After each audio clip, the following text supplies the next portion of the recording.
I'm your host, Dr. Joe Dispenza. Let's begin.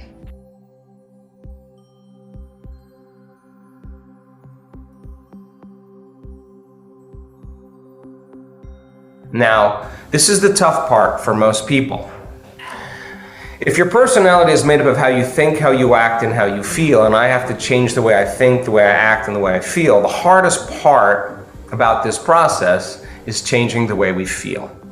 So most people, they're reliant on something to change in their outer world, some problem to go away, some shift, some circumstance to change in their outer world to make that anxiety or that fear or that vigilance go away. They need some event in their outer world to relieve them from this feeling inside of them. And so when things are good, they feel good. When things are bad, they feel bad. And if you ask you, hey, Katie, why are you feeling this way? And you say, oh, I am this way because of that circumstance or that person. What you're really saying from a biological standpoint is that person or that circumstance is actually controlling the way I feel and the way I think. Now, that's an unconscious program. The only thing that controls you, controls your feelings and your thoughts, you have to be victim to. So then, that's how people change, because they need something outside of them to make that feeling go away. What we're saying is, let's break that conditioning, that programming, that belief, and let's teach our body emotionally what our future could be like before it happens. That means you don't wait for your life to change to feel gratitude. The moment you start feeling gratitude, your life starts to change. That's the experiment, right? So we teach people then to elevate their emotional states, to learn how to practice moving out of resentment and out of anxiety and out of impatience into these elevated emotions that seem to be connected to the heart. And when they do this properly, we measure this.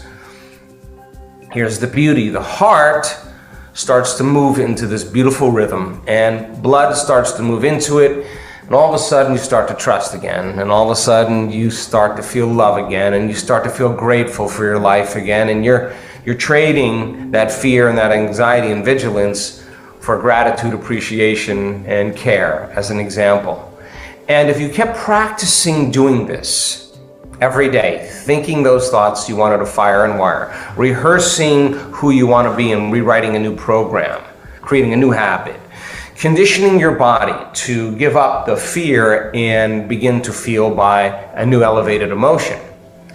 When you start to open your heart again after all the trauma that you've had in your life, and you've given enough time to practice, and you understand how to do it, you understand what you're doing and why you're doing and what it will do for you, so the how becomes practical. You want to do it, right? So what we found is that when the heart starts to move into this level of order, and you can train a person on how to do this, the heart starts informing the brain. It's one of the most beautiful things I've ever seen in a brain scan. The heart is telling the brain it's safe again. The heart is telling the brain to no longer look at the past. Let's create a new future. The heart is the creative center. And when it moves into coherence, it causes the brain to move into a very creative state. Now, as it does this, many times, it resets the baseline in the amygdala for trauma. It's not the brain that does that.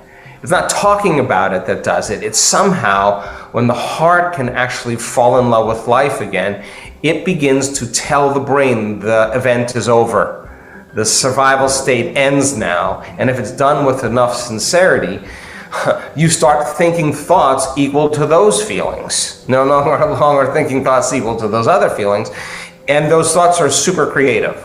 They tend to be you examining a new way of life, a new career, a new opportunity.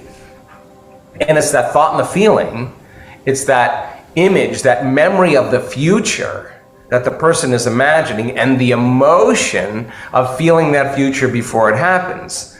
The stimulus and response that starts conditioning the brain and body into the future. And the stronger the emotion the person feels if they do it, the more they remember the picture in their mind, and literally their brain and body look like it's already happened. They're becoming that person. So as the heart begins to inform the brain and it resets the baseline for trauma, then it lowers the volume to anxiety and fear.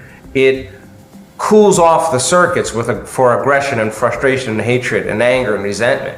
And it silences the activation of certain circuits that have to do with pain and suffering.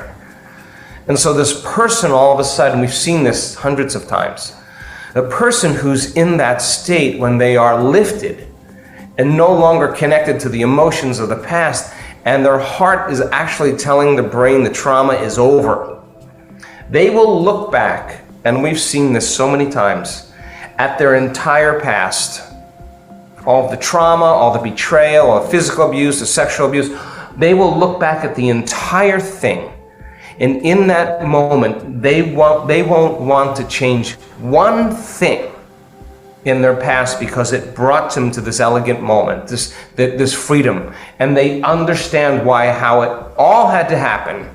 And somehow they love and forgive their betrayers because they're no longer connected to the consciousness of the past. And so in a moment, it's almost like the person has a rebirth in a simple way. And the side effect of that is there goes the depression, there goes the anxiety, there goes the suicidal tendencies, there goes the endometriosis, there goes the persistent uterine cysts, there goes the pain that happens during menstruation. Their body literally is moved out of the past. It's no longer reliving the trauma on a daily basis. And a side effect of that is there's a dramatic biological upgrade that takes place in the body. New personality, new personal reality, and we're measuring the biology of how this happens. And literally thousands of metabolites are released in the brain and body that begin to cause the body to literally change. Then if you said, okay, I can't be the same person I was if I want to be happy. So I'm not blaming, I'm not complaining, I'm not making excuses, I'm not doing any of that, but let's fill in and replace a new program. So if I taught you how to do that and you could rehearse in your mind. Now, let's demystify this. Musicians, dancers, actors, athletes, anybody who performs some type of skill, they will tell you they spend just as much time thinking about playing the chords, thinking about doing the back flip with the half twist. They're rehearsing the act in their mind. So the research on mental rehearsal shows if you ask yourself, how am I going to be with my kids? How am I going to be when there's chaos? How am I going to be in the next Zoom call? How am I going to be with my partner at the end of the day? What would greatness look like today?